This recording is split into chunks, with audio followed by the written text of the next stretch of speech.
चीन के साथ लगती सीमा पर रवाना होंगे भारत के विध्वंसक योद्धा। चीन को ठोकने के लिए रेडी हो रहे हैं 6 भविष्य के खतरनाक हथियार। दुनिया को जब तक पता चलता, इससे पहले ही भारत ले चुका था फैसला।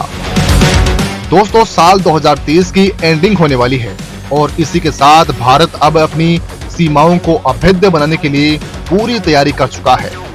भारत का तनाव चीन के साथ चल रहा है और चीन भारत के साथ इस तनाव को युद्ध में तब्दील करने के लिए लगातार प्रयास कर रहा है। हाल ही में चीनी सेना के नाटे कद के नौसेना के सैनिक भारतीय सीमा रेखा को पार करने की गुस्ताखी करने लगे थे। तब भारत ने एक अहम फैसला लेते हुए भारत की एक बहुत ही खतरनाक माउंटेन स्ट्राइक कोर चीन से लगती सीमा पर तैनात कर दिया था। अब आप सोच रहे होंगे कि ये कोई आम टुकड़ी होगी, लेकिन हम आपको बता दें कि इस कोर में शामिल सैनिक दुश्मन के लिए मौत का दूसरा नाम है। इनकी तैनाती का ही नतीजा ये हुआ कि चीनी सैनिकों ने एलएसी पर एक पैर आगे बढ़ाना भी मुनासिब नहीं समझा। इस खतरनाक फोर्स को लेकर एक और फैसला हो चुका है। इन सैनिकों को जिन हथियारों से लैस किया जा रहा है, वो आपको भी डरा कर रख देंगे। चीनी सेना तो भारत की इस जबरदस्त तैनाती से सहमी पड़ी हुई है।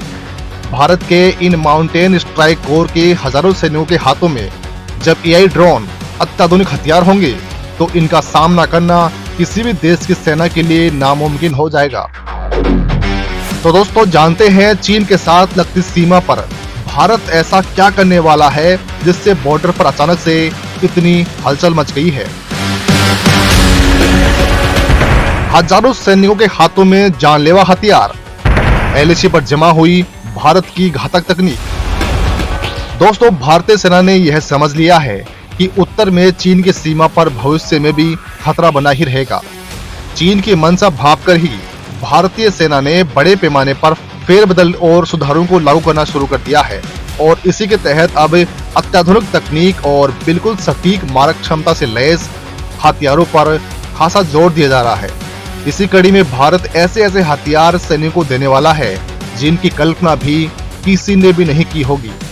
आइए जानते हैं सबसे पहले नंबर के हथियार को। Number 1, swarm drone. दोस्तों, चीन से दो हाथ करने के लिए भारत एकदम से नए तरह के ड्रोन्स बना रहा है। इसके लिए रक्षा क्षेत्र की 2 स्टार्टअप कंपनियां स्वार्म ड्रोन बना रही हैं। स्वार्म ड्रोन में कई ड्रोन का एक जत्था होता है जो तरह तरह के हथियार और गोला बारूद ढो सकते हैं। लद्दाख में इनकी टेस्टिंग कंप्लीट हो चुकी है। इनमें लगे आर्टिफिशियल इंटेलिजेंस के जरिए ये ड्रोन्स एक दूसरे के साथ नियंत्रण केंद्र के भी संपर्क में रहते हैं। यही एआई निर्धारित करेगा कि कौन सा ड्रोन दुश्मन के किस साजो सामान को निशाना बनाएगा। नंबर 2, बॉर्डर पर आईएसआर का जलवा। चीनी सेना से संघर्ष की स्थिति में इंटेलिजेंस, सर्विलांस और रिकॉन्सिस यानी आईएसआर जमीन पर तैनात सैन्य कमांडरों को इस स्थिति के बारे में पहले ही अवगत करा देगा। आईएसआर के लिए छोटे यूएवीज का इस्तेमाल होगा। इनमें कुछ ऐसे यूएवीज होंगे जिन्हें जमीन पर दुश्मनों के लिए लड़ने के लिए आगे किया जाएगा। एआई बेस्ड सर्विलांस सिस्टम से सीमा पर कुछ गड़बड़ी के हालात की जानकारी तुरंत ही मिल जाएगी, जिससे जल्द से जल्द जवाबी कार्रवाई की जाएगी। नंबर 3, सेना के सबसे खूंखार ड्रोन्स। थल सेना ऐसे ड्रोनों को अपने बटालियन में शामिल करने की तरफ कदम बढ़ा चुकी है जो दुश्मनों पर न केवल निगरानी रखेंगे बल्कि उनकी गलत हरकतों को भांपते ही खुद से अटैक कर देंगे। ये ड्रोन सियाचिन, पूरी लद्दाख और सिक्किम जैसे ऊंचाई वाले इलाकों में तैनाती के लिहाज से काफी कारगर साबित हो सकते हैं। Integrated surveillance and targeting system के रूप में ये ड्रोन नजरों की आड़ वाले इलाकों के भी दुश्मनों से रक्षा करेंगे। ये एआई सेट्स टैंकों की तैनाती के साथ सेट किए जाएंगे। नंबर 4, तैयार हो रहे हैं हल्के नए टैंक जोरावर। पूरी लद्दाख के संघर्ष से सीख लेते हुए आर्मी देश में ही हल्के टैंक बनाने पर विचार कर रही है, जिसका वजन 25 टन के आसपास होने वाला है। डोगरा बटालियन के जनरल जोरावर सिंह के नाम पर रखे गए इस टैंक की डिजाइनिंग ऐसे की जा रही है कि इसे एयरफोर्स के C-17 प्लॉट में भी भारतीय सेना ढो सकती है।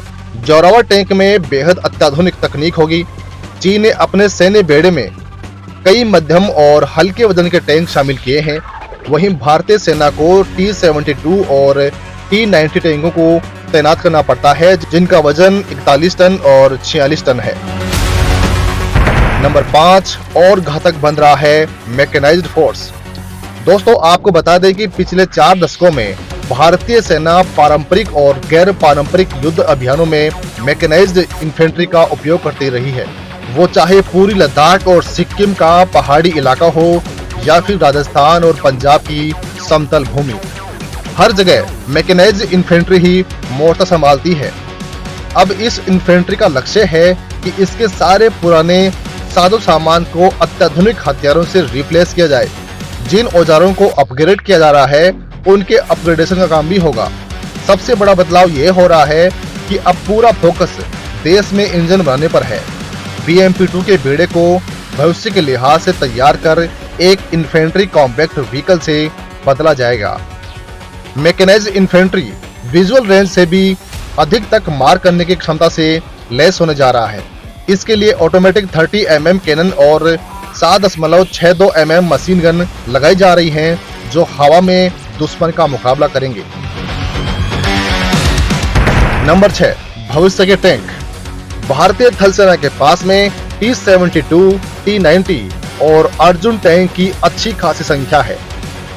T-20 पिछले 40 वर्षों से मुख्य युद्धक टैंक रहा है, लेकिन अब वक्त आ गया है कि आधुनिक टैंकों को तवज्जो दी जाए।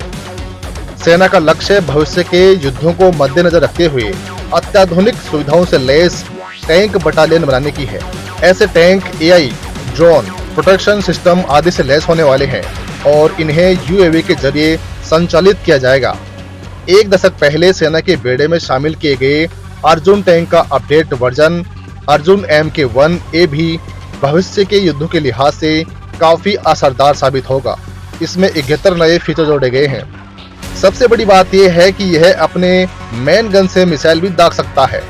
आर्मी ने 118 अर्जुन MK-1A टैंक का ऑर्डर दिया है।